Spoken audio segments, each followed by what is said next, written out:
Hi all, welcome to my channel. So ఈరోజు blog ఏంటంటే ఏ day at Vijayawada. So మేము విజయవాడ ట్రిప్కి వెళ్ళాము 1 డేకి. సో అక్కడ ఏం చేసాము, ఎక్కడెక్కడికి వెళ్ళాము అనేది ఈ వ్లాగ్లో చూసేయండి. సో నేనైతే మా హస్బెండ్తో వెళ్తున్నాను. మేము ఎర్లీ మార్నింగ్ సికింద్రాబాద్ నుంచి వందే భారత్ బుక్ చేసుకున్నాను. మాకైతే 1 డేనే టైం ఉంది. సో అందుకే ఇంకా ఎర్లీ మార్నింగ్ ఏది ఉంటే అదే బుక్ చేసేసాను. అండ్ మేము వెళ్తున్న పర్పస్ ఏంటి అంటే మా హస్బెండ్ బర్త్డే అనమాట. సో తనకు తెలియకుండా సర్ప్రైజ్గా ఇది ప్లాన్ చేశాను విజయవాడ అనేది. సో బేసిక్గా మేము విజయవాడ టెంపుల్కి వెళ్తున్నాము, దుర్గమ్మ టెంపుల్కి. పెళ్ళయ్యాక మేము 2-3 టైమ్స్ అనుకున్నాము వెళ్దామని, బట్ కుదరలేదు. సో ఇంకా ఇదే ఛాన్స్ అని చెప్పేసి నేనే ఇంకా మా హస్బెండ్కి తెలియకుండా సర్ప్రైజ్గా ప్లాన్ చేసేసాను. నైట్ అంతా అస్సలు నిద్రలేదు. సో ట్రైన్ ఎక్కగానే ఫస్ట్ అయితే పడుకుని పోవాలని ఫిక్స్ అయిపోయాము. అందుకే ఇంకా ఎక్కగానే ఒక 2.5 to 3 hours కంప్లీట్ ఇంకా ఫుల్గా పడుకుని పోయాము. అండ్ లేచేసరికి ఇలా వెలుతురు వచ్చేసింది.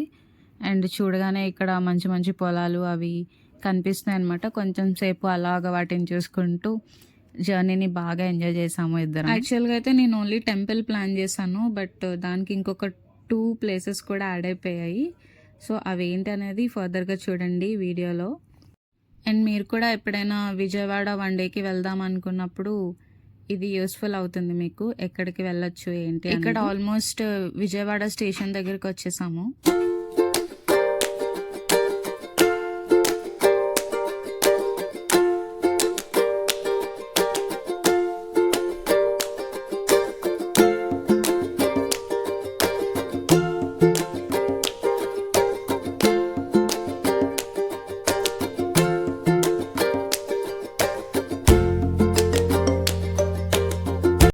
విజయవాడ స్టేషన్కి వచ్చేసరికి మార్నింగ్ 9 అయింది.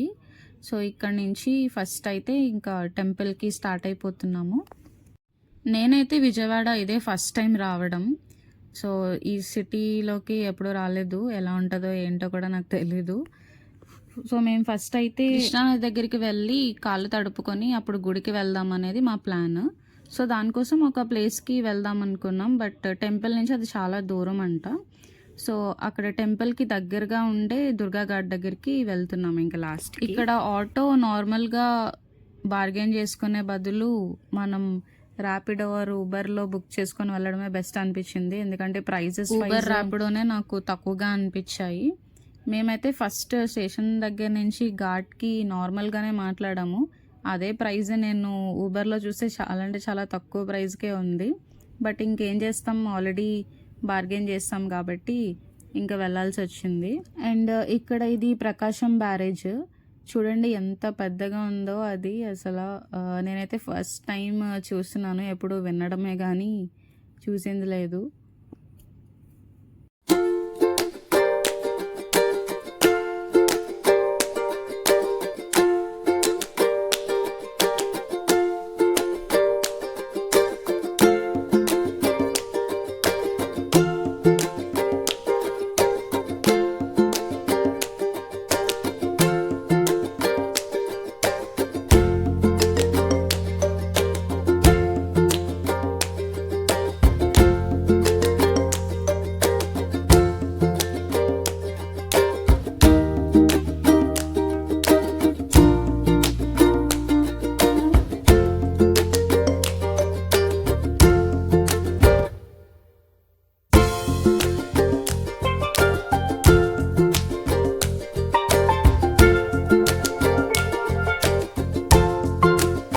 ఇప్పుడైతే దుర్గాఘాట్ దగ్గరికి వచ్చేసాము.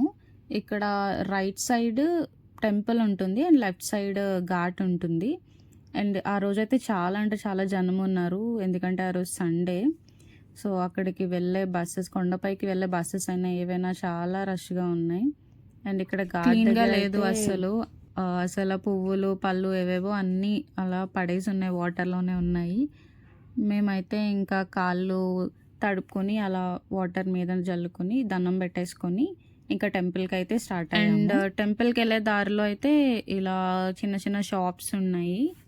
ఆ రోజు ఎండ మాత్రం చాలా దారుణంగా ఉంది. ముందు రోజు వరకు వర్షాలు పడ్డాయి, బట్ ఆ రోజు మాత్రం చాలా అంటే ఎండగా ఉంది. టెంపుల్ దగ్గరికి వెళ్ళినంత వరకు కూడా నాకు ఎక్కడ దగ్గరలో ఏదైనా టెంట్ కానీ ఏదన్నా ఏమీ కనిపించలేదు.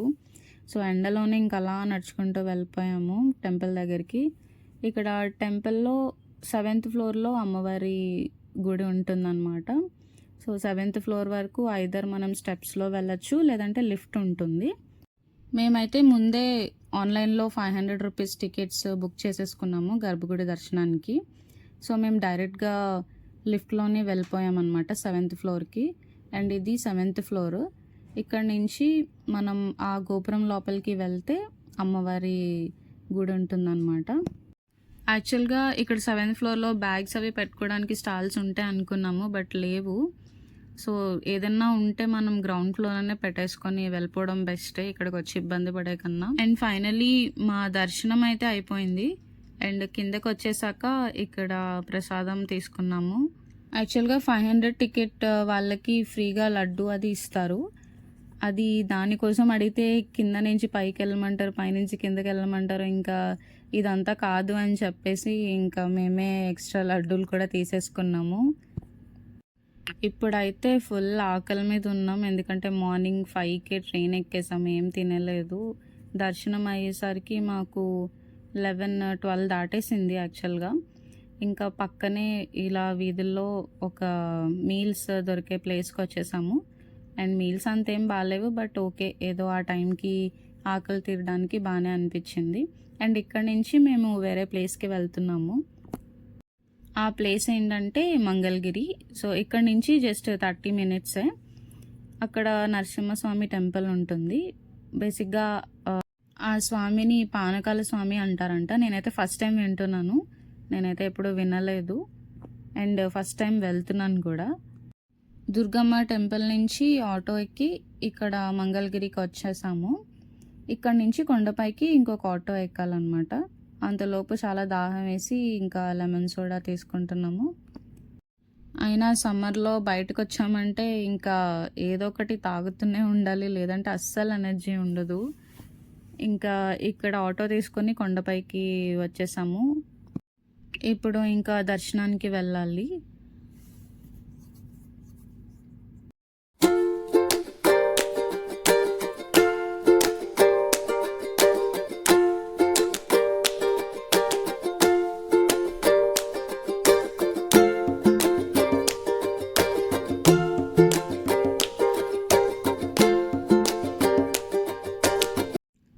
ఇక్కడ వెళ్ళేదారిలో చాలామంది ఉన్నారు చిలక జ్యోతిషం చెప్పేవాళ్ళు. అండ్ నేనైతే ఎప్పుడు ఇది ట్రై చేయలేదు, ఎందుకో నాకు అంత ఇంట్రెస్ట్ కూడా ఉండదు. మీరు ఎవరైనా ఇది ట్రై చేస్తారా? ఎప్పుడైనా ట్రై చేసి ఉంటే నాకు కమెంట్స్లో చెప్పండి. అండ్ ఇక్కడైతే చాలా రష్గానే ఉంది.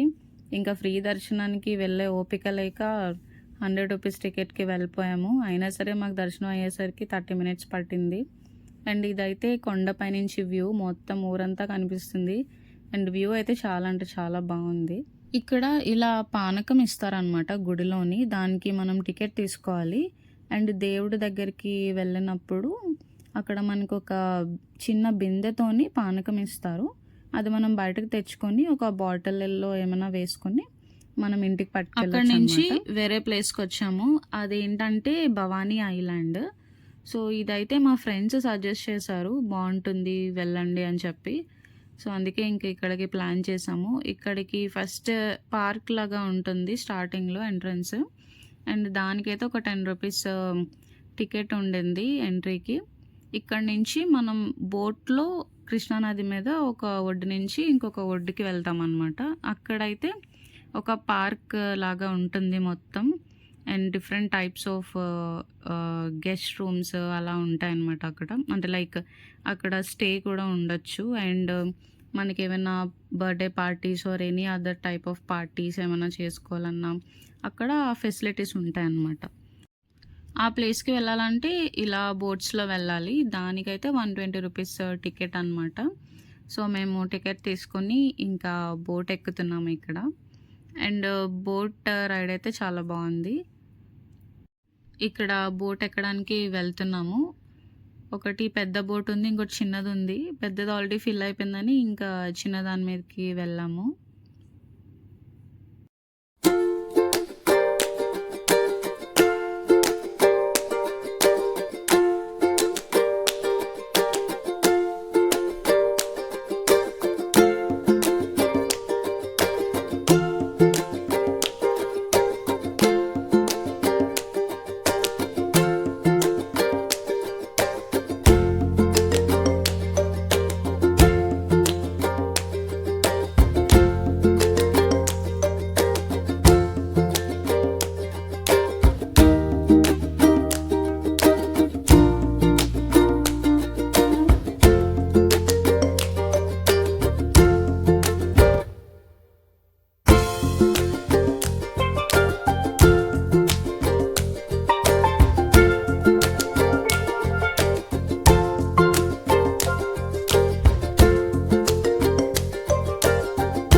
ఇప్పుడైతే ఆ ఐలాండ్కి వచ్చేసాము. సో ఇది అయితే ఎంట్రన్స్.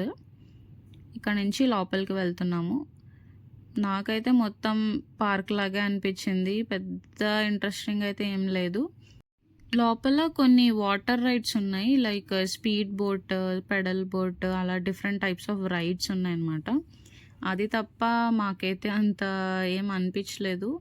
మేబీ జస్ట్ ఫ్యామిలీతో అలాగా పిల్లల్ని తీసుకొని పార్క్ వచ్చినట్టు అలాగనే అనిపించింది. అండ్ పిల్లలకైతే కొన్ని గేమ్స్ లాగా ఉన్నాయి అండ్ కొన్ని రైడ్స్ ఉన్నాయి వాళ్ళకి. మళ్ళీ వాటికి సపరేట్ టికెట్ తీసుకోవాలి. ఇక్కడ అలా గ్రీనరీ మధ్యలో కొన్ని గెస్ట్ హౌస్ లాగా ఉన్నాయన్నమాట. చిన్న చిన్న houses like wooden type of houses. Wooden కాదు బట్ ఆ టైప్లో ఉన్నాయి. బట్ అవైతే చాలా ఇంట్రెస్టింగ్గా అనిపించాయి అలాంటి హౌసెస్ చూడడానికి. అండ్ మిగిలిందంతా అయితే నార్మలే, జస్ట్ అలా ఫ్యామిలీతో వచ్చి సరదాగా ఆడుకోవడానికి అలానే ఉంది మొత్తం. నాకైతే అంత వర్త్ అనిపించలేదు ఈ ప్లేస్. 120 రూపీస్ పెట్టి రావడం. మేబీ ఓన్లీ థింగ్ ఆ బోట్ రైడ్ ఒకటే ఉంటుంది తప్ప ఇంకా పెద్దగా అయితే ఏమనిపించలేదు. నాకైతే వేరే ప్లేస్కి వెళ్ళుంటే బాగుండు అనిపించింది. బట్ ఎనీహౌ మేమైతే ఇంకా వేరే ప్లేస్కి వెళ్ళే ఓపిక కూడా లేక ఇంకా ఇక్కడే అలా ఒక 1-2 hours అలా కూర్చొని పోయామన్నమాట అలా చెట్ల మధ్యలో. అండ్ ఇవే నేను చెప్పిన హౌసెస్ చాలా బాగున్నాయి. అండ్ చిన్నపిల్లలకి ఇలా చిన్న చిన్న గేమ్స్ ఉన్నాయి. సో వాళ్ళైతే ఎంజాయ్ చేస్తారు.